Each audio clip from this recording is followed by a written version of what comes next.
Welcome to The Explainer, where we break down the complex systems that shape our world. So let's kick things off with a number, and it's a pretty staggering one, 92%. That's the percentage of online job applications that are never actually completed.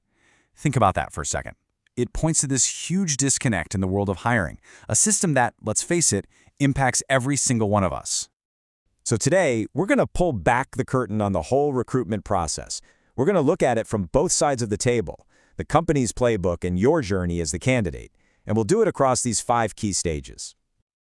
Okay, let's dive right in. The first thing you've got to understand is that recruitment today isn't just about filling an empty chair. Oh no, it's a massive, incredibly complex business, and technology has completely changed the rules of the game. I mean, the scale is just mind-boggling. We're talking about a global marketplace with over 50,000 job sites. Indeed.com alone gets 250 million visitors every single month. And platforms like LinkedIn, about 1/3 of their entire revenue comes from recruiters. This isn't a side hustle. It's a high-stakes global game with millions of careers on the line every day. So to get a handle on all this chaos, experts have started talking about recruitment in a new way, as a talent supply chain. And, it's a great way to think about it. It's like an assembly line. But instead of car parts, it's moving people through a process, from attracting their attention to sourcing their application, assessing if they're a fit, and finally, getting them in the door. Okay, so how does this whole supply chain actually get going? Well, you might be surprised to hear that the most important work happens way before you ever see a job posting pop up online. And right at the start, every company hits this big fork in the road. It's a fundamental question. Do we promote someone who's already on the team, or do we go out and find some fresh blood from the outside? And this is where it gets really interesting because it's all about the trade-offs, right? Promoting from within, it's usually faster, it's cheaper, and it's a huge motivator for your current employees. On the flip side, going external brings in new ideas, new skills, and can shake things up. It's that classic battle between stability and innovation. But there's a real catch with promoting from inside, and it's this weird phenomenon called talent hoarding. It's exactly what it sounds like. Managers get really protective of their best people and just won't let them go, even for a promotion in another department. It can totally stifle a person's career and the company's growth. And whether a company is looking inside or out, this one thing is absolutely key. It's reputation.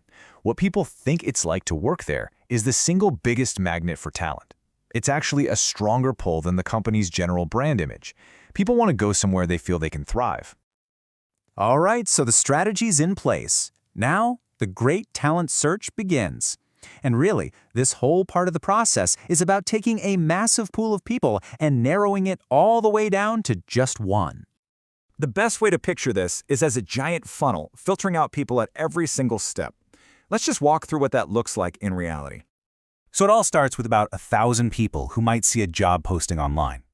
From that group, maybe 100 of them will actually go through the trouble of applying. A hiring manager is probably only going to lay eyes on about 25 of those applications. From there, you're looking at 4 to 6 people who get invited for an interview.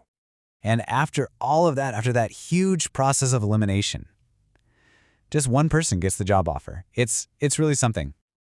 So what's managing this crazy funnel? Well, for the most part, it's a piece of tech called an applicant tracking system, or ATS. You can think of it as a robot gatekeeper.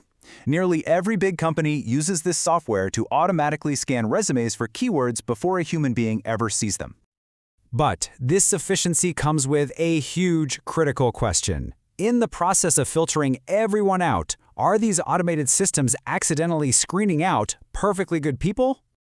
And the answer, it seems, is a big yes. These systems are often programmed so rigidly that they automatically disqualify anyone with a non-traditional background. We're talking veterans, parents returning to the workforce, basically anyone with a gap on their resume. They become hidden workers, invisible to human recruiters. But here's the good news. There's a better way. Instead of a giant wish list of skills, companies can just focus on the absolute need-to-haves. And the result? Just look at IBM. When they made this simple shift, boom, they saw a 63% jump in applicants from underrepresented minority groups. It's a game changer. Okay, we're getting close to the finish line of the playbook now. This is where the offer gets made and, just as important, where the company tries to figure out if this whole expensive process was actually worth it. Now, one of the smartest tools a company can use here is something called a realistic job preview. And that's just a fancy way of saying, Let's be brutally honest. Let's talk about the good parts of the job, but also the bad and the ugly. And you know what? It really, really works. On average, it improves employee retention by about 9%. But it's more than just a number. It's about building a foundation of trust before day one by showing you're not just trying to sell someone a fantasy. So, how do companies know if they're winning this high-stakes game? Well, like any good team, they look at the scoreboard. They have a dashboard packed with key stats to measure their performance. Two of the big ones you'll always see are time to fill. That's how many days a position sits empty, which is about 42 on average, and time to hire, which is all about your experience as a candidate, from application to offer. That one averages about 23 days.